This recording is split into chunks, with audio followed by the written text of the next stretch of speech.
What's going on, everybody? It's your man Lyndon Britt from successwithlyndon.com, also the founder of Home Run Marketing, where we cover all bases of your business. And today on Tips or Two with Lyndon, we're going to be covering a nice little topic. Like I said, we're going to piggyback on yesterday's live. You know, yesterday we talked about 5 points of prospecting. We talked about the 5 points of prospecting. Well, today we're going to piggyback on that and we're going to get a little more acclimated to targeting qualified prospects. Okay, so we're going to talk about the 4 qualifying points of a great prospect. Okay, so you want better prospects in your business. That is the key. You want to talk to more qualified people, which saves you time, energy, and money. That TME. All right, you definitely want that. So as Facebook is building my live, I want to say appreciate even hopping live. Thank you so much for hopping in. Let me know you viewing from. I myself is coming here from the beautiful Dallas, Texas today. If you happen to be watching the recording, appreciate you taking a couple of minutes to watch the live as well. Thank you so much. I hope the connection's okay. I'm getting some jumpy stuff, but without any delay, we're gonna hop right into the message. Yesterday, if you didn't catch yesterday's live, once a day, this is piggybacking off of that. So after this is over, you might want to go back and check out to find out what I was talking about. The entire key of when you growing your business, you want to begin to talk to more qualified people. A lot of times, one of the things that I mentioned yesterday is when you're speaking to people have 2 reasons for failing in marketing. 1, you're not talking to enough people, and then number 2, you're not talking to enough of the right people. Everybody is not a prospect, and I'll go into another. I got one a little bit later on, which you're gonna like. Are you talking to suspects or prospects? That's gonna be a whole nother live. But yesterday we spoke on the 5 points of prospecting. All right, these are gonna be some of the top people that you begin to find when they meet this criteria. What's going on, Julius? Appreciate you hopping in. When they meet this criteria, you know you're talking to. These are the people that you want to talk to. All right, so now we're gonna go into qualifying these folks after you've talked to them. All right, so the number one, I'm gonna go ahead and go through these, then I'm gonna elaborate shortly on them. Okay, so what we talked about yesterday, 5 points of prospecting. Today we talked about the 4 qualifying points of a great prospect. Center of influence. Number 2, self-starters. Number 3, a means to begin a business. And number 4, they're teachable and coachable. All right, so number 1, center of influence. What do you mean by center of influence? That doesn't mean that everybody they talk to says yes to the opportunity. What the center of influence mean is they're positive people. They're people that like to be around. They're people that are enhanced. They attract other people to them that are great for business, that are great for friendships. Marketing is about establishing friendships and growing people. It's not necessarily about getting a whole bunch of partners in your business and make you rich. That was a mistake that I made a long time ago. I was thinking that everybody I talk to should come into my business because we're going to grow an organization and we're all going to get rich. No, it's about establishing a friendship. I want you to think about this. I love giving you things to think about. So let me ask you a question. Would you rather be around a bunch of people that you don't know simply because they make money, or would you rather be around an organization of people that are your friends that you can actually grow a friendship relationship with and make money in the process? A lot of people are going to choose number 2. The objective of growing your business and because as you become an entrepreneur is surrounding yourself with people that you want to be around. That center of influence are the people that are influential to you as well as you to them.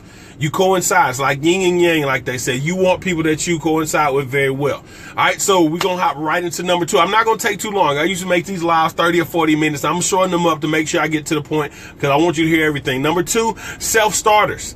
Well, you want those people that aren't waiting. You don't want somebody to join you in your company. Okay, this is the first thing you think about. Picture this, somebody join your company, they get their starter kit, whatever it is that they get when they're starting their business, their instructions, their website, and they don't bother going to their website, they don't look in their back office, they don't go to find links, they don't find out about anything about the company, they don't even try the products, everything, they get it to the house, and they get to the house, and they're waiting on you to call them to tell them, what do I do? I want to talk to somebody that you want to talk to some folks that what they call self-starters. Now, that's not saying they're going there trying to figure out everything on their own, but they're motivated to find that they're excited to find out what's my next step. I can go in there and a lot of times, a lot of steps, a lot of companies have what they call systems. I did one on systems 2 days ago. But a lot of people have their own systems, and if they go in and go through the training, a lot of times it'll walk you through your next step on what you need to be doing to see success in business, but a lot of people sit back and wait on somebody to tell them what to do. That's what you want to eliminate. You want to begin to talk to people that are self-starters. The people that are going to come in, that's going to go in their back office to be like, okay, I see this. Perhaps they're calling you to ask you, I'm in my back office right now. I'm looking at my products right now. What exactly is this? What is this for? What does this do? And you can give them a breakdown like that instead of saying, okay, you need to open up your kit. Okay, you need to go into your back office and look at this video. Walking them through it is okay, but if they're waiting on you to do everything, guess what? They're going to continue to wait on you to do everything. So what happens is they continue to wait on you, which means they're basing their success on you doing the work. You want some people that's going to get out there and get started on their own.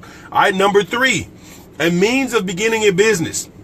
One of the things yesterday, point number 5, is that they have the income to be able to start the business. That's a lot of things. One of the things that a lot of people tend to ignore.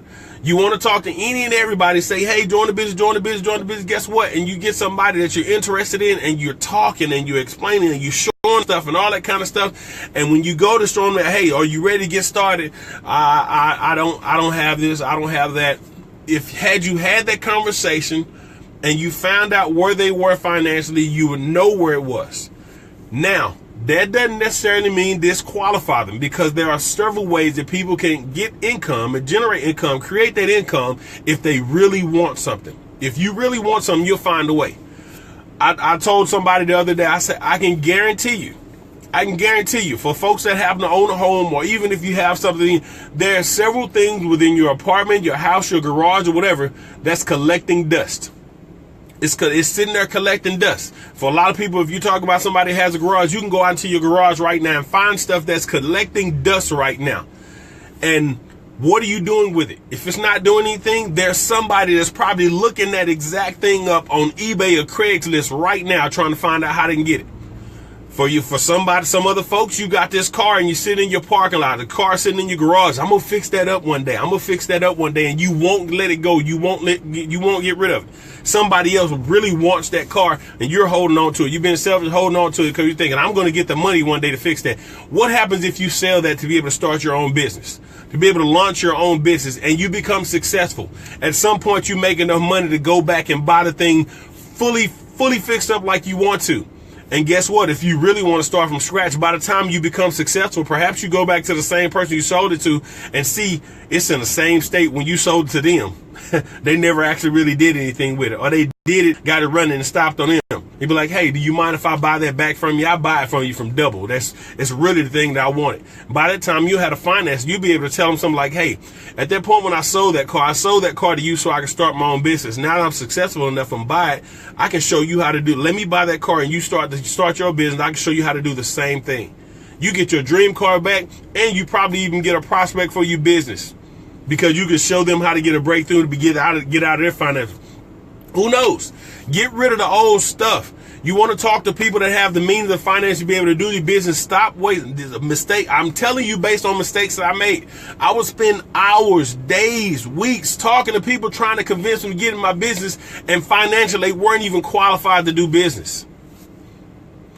Talk to better prospects, you get better results. All right. Number 4, we're going to talk about teachable and coachable. How many of y'all find those people that you talk to? Now, this happens in life, just in business, where no matter what you tell somebody, you can be 100% correct.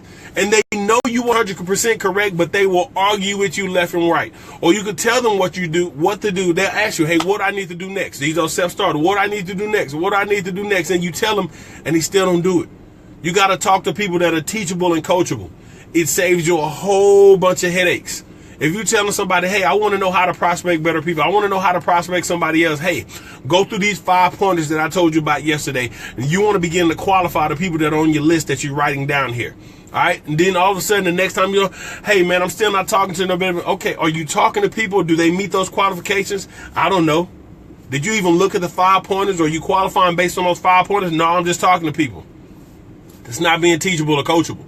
You want to be able to talk to people and work with people that are teachable or coachable to save yourself, once again, time, energy, and money, because it's costing you all 3 if you're definitely not talking to people that are teachable and coachable. So the four qualifying points of a great prospect. For better prospecting, once again, get your pen, write this down, take a screenshot, come back to the live if you have to. Center of influence, they're positive. They influence you, you influence them.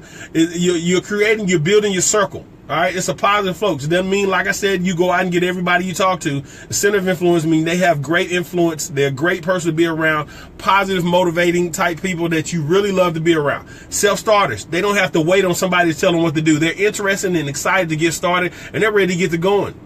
Means to begin a business. You're not talking to people that have $2 in the bank trying to get them to start a company that may cost $200 to $500. Sorry, unless you're really interested and you're hungry, you want to get that stuff out of your garage, out of the closet that's collecting dust. You can find the means if you want. If not, you're not talking to those right people. Move along, and when they're ready, they'll come up with the money, and then if they're serious, they'll come up with it and get started themselves. 4, teachable and coachable. They've got to be teachable and coachable. You do not want to talk with a bunch of headaches. You don't want to deal with a headache. If you're running the business, the last thing you want to do is deal with people that aren't coachable. You can't talk to them. You can't tell them. At some point, you're going to get to the point, look, when you're ready to quit running your own system, you ready. They want to, because some people just want to come in and do it their own way. They feel that their way is better. Even though there's a system, a proven system that your company has been running, somebody has made 6 or 7 figures already following this system. They come in and say, well, I want to do it my way. You got those? Hey, you go ahead and you do it your way. We're going to be over here doing this. If you're tired of not seeing success over there, you'll be. We'll welcome you back over here, and you're ready to get started like we're running things. All right. Let them go. Cut them off. If they leave the business, it's less of a headache for you. If they stick with the business and they don't see success, they can say it doesn't work, or maybe they'll get in their head, I need to do what they're doing. All right. So hope you got some great value from today's live. If you did, give me some thumbs up, some hearts, some likes. If you did get value, share this thing out. Appreciate. Matter of fact, Julius, appreciate the share. Thank you so very much. And if you enjoyed this video, I have several more over at facebook.com/Lyndon Britt 2. If you're not connected with me over there at the top, you can find several other videos. That's facebook.com/Lyndon Britt 2, and that's the number 2, not spelled out. I've got several things of free training over at my website, successwithlyndon.com. Got some more blog posts coming very soon that you can begin to implement. You go through, read through a lot of sources for you to be able to find different ways to grow your business successfully. Some proven stuff that people, and that I'm actually implementing, getting some stuff, getting some success in my business as well. So appreciate you all hopping in here. Head over to Success with Lyndon right now. If you got any questions, add it in the comment section. I've got a got question part, or you can just inbox me, and I look forward to working and meeting with you all very soon. Y'all have a blessed and wonderful day. Appreciate you all attending Tips at 2 with Lyndon. I'll be back tomorrow for Tips at 2 as well, and I look forward to seeing y'all tomorrow. See ya.